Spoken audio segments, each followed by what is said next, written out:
Hi children, it's time for a story and we're going to read another Paddington story today, and this one is called Paddington and the Marmalade Maze. One day, Paddington's friend Mr. Gruber took him on an outing to a place called Hampton Court Palace. "I think you will enjoy it, Mr. Brown," he said as they drew near. "It's very old and it has over 1,000 rooms. Lots of king and queens have lived here." Paddington's always enjoyed his outings with Mr. Gruber, and he couldn't wait to see inside the palace. As they made their way through an arch, Mr. Gruber pointed to a large clock. "That's a very special clock," he said. "It not only shows the time, it tells you what month it is." "Perhaps we should hurry," Mr. Gruber said Paddington anxiously. "It's 1/2 June already." They hadn't been inside the palace very long before they came across a room which had the biggest bed Paddington had ever seen. "Queen Anne used to sleep in it," said Mr. Gruber. "I expect they put the rope round to stop her falling out when she has visitors," said Paddington, looking at all the people. "This is known as the Haunted Gallery," said Mr. Gruber.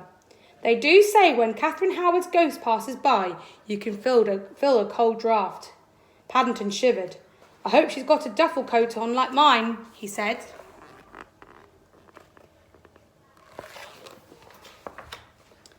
Mr. Gruber took Paddington to see the kitchen next. "In the old days, they used wood fires," he explained. "That's why there's such a high ceiling." There was a lot of smoke. "I was hoping they might have left some royal buns behind," said Paddington, licking his lips. "Talking of buns," said Mr. Gruber, "I think it's time we had our lunch." He led the way outside, and they sat down together on the edge of the pool. As Paddington opened his suitcase, he accidentally dropped one of his sandwiches into the water. It was soon alive with goldfish. "They must like marmalade," said Mr. Gruber. "I wonder if that's how they got their name." When they had finished their sandwiches, Mr. Gruber took Paddington to see the grapevine. "It's very famous," he said. "Every year they pick over 500 bunches of grapes. Imagine that, Mr. Brown." I'm trying to, Mr. Gruber," said Paddington. "I think I might plant a grape pit when I get back home." Mr. Gruber chuckled. "I'm afraid you'll have a long wait, Mr. Brown," he said. "That vine is over 200 years old." "Now," said Mr. Gruber, "before we leave, we must visit the famous maze. Sometimes it takes people hours to find their way out." "I hope that doesn't happen to us," said Paddington. "My paws are getting tired." "Perhaps it's time I took you home," said Mr. Gruber. Much to his surprise, the words were no sooner out of his mouth than everyone around them began to talk. "Hey, that sounds like a great idea," said a man in a striped shirt. Please to wait while I buy a new film for my camera," said the Japanese lady. "I've never been inside a real English home before," said another lady. "I wonder if they serve tea." They all want to come back to his house. "Oh dear," whispered Mr. Gruber. "They must think I'm one of the tour guides. What shall we do?" "Mrs. Bird won't be very pleased if they follow us all home," exclaimed Paddington. "She only has a small teapot." Then they had an idea. "Follow me," he called. "I think we ought to go in that maze after all." "Are you sure we're doing the right thing?" gasped Mr. Gruber as he hurried on behind.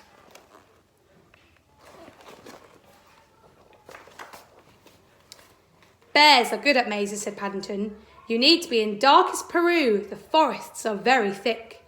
And sure enough, before Mr. Gruber had time to say any more, Paddington led the way out, leaving everybody else inside. "However did you manage to do that, Mr. Brown?" gasped Mr. Gruber. "Quickest visit I've ever seen," agreed the man in the ticket office. "I used marmalade chunks to show where we'd been," said Paddington. "It's something my Aunt Lucy taught me before she went into the home for retired bears."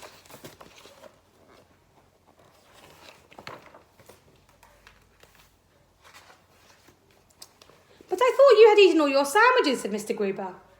"I always keep a spare one under my hat in case I have an emergency," said Paddington. "That's something else Aunt Lucy taught me. She'll be very pleased when she hears."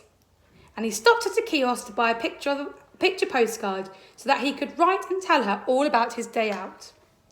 That night when he went to bed, as well as the postcard and a pen, Paddington took some rope. It's something Queen Anne used to do, he announced. I've got a lot to tell Aunt Lucy, and I don't want to fall out of bed before I've finished. Trying to put a rope around his bed. I think he managed it. There we go. Hope you enjoyed that. Bye.